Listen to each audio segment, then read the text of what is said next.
大家好, natumai nyote hamjambo na mnaendelea vizuri.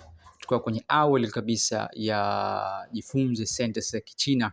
Tutajifunza lugha ya Kichina kupitia sentences, bimaana kwamba tutazichambua kuzijua maana na matumizi yake kwa kila kitachotumika katika sentences zetu hizo. Maana yake sentences zitahusisha sarufi, zitahusisha misemo, zitahusisha na msamiati pia ndani yake. Kwa hiyo leo tutaanza darasa la awali kabisa ambalo litakwenda moja kwa moja kwenye sentensi hizo ikiwemo misemo, sarufi na msamiati. Lakini pia isitoshe kwamba tujue kwamba kujifunza lugha ya Kichina lazima, kabla ya kuweza kusoma sentensi, misemo au msamiati, lazima upate darasa za awali kabisa za sauti.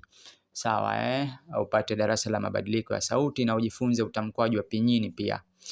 Sawa, kwa hiyo haya ni madarasa ambayo yaliyotangulia, lakini katika darasa letu la awali kabisa la mazungumzo kupitia sentence, leo tutaanza na sentence hizo zilizokuwepo hapo, ikiwa inakusudia kwamba mazungumzo ya kutambulishana. Ikiwa ya kwanza inasema ni hao, ni hao. Sawa, ni hao, ni hao, ikiwa na maana ya hujambo au habari. Sawa, kwa unapotaka kumwambia mtu hujambo au habari kwenye lugha ya Kichina utaambia ni hao.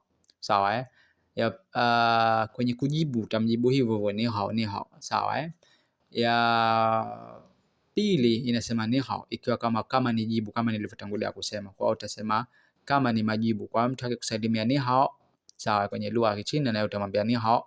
Sawa, kwamba hujambo au habari. Kwa maana ya pili yani hao, atakayetikia itakuwa ina maana ya si jambo. Sawa, iko hivyo. Ya tatu inasema ni jiao shema mingzi.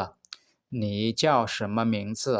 Ni ngumu kama itakuwa bado hujasoma somo la pinyini, hujasoma somo la sauti, hujasoma somo la mabadiliko ya sauti, kutamka. Sawa, maneno na sauti zake kwenye lugha ya Kichina, hususan katika utamkwaji wa pinyini na sauti hizo tunasema. Kwa hapo tutatamka kwamba au tutasema ni jiao shema mingzi. Ni jiao shema mingzi, kwa na maana unaitwa nani au jina lako nani. Ni jiao shema mingzi. Sawa, ya nne inasema wo jiao Xiaoyu. Wo jiao Xiaoyu. Wo jiao Xiaoyu, ikiwa na maana ninaitwa Xiaoyu. Sawa, wo ikiwa na maana mimi, jiao ikiwa na maana kuitwa, Xiaoyu ni jina la mtu. Sawa, tukirudi ya tatu ni manake wewe,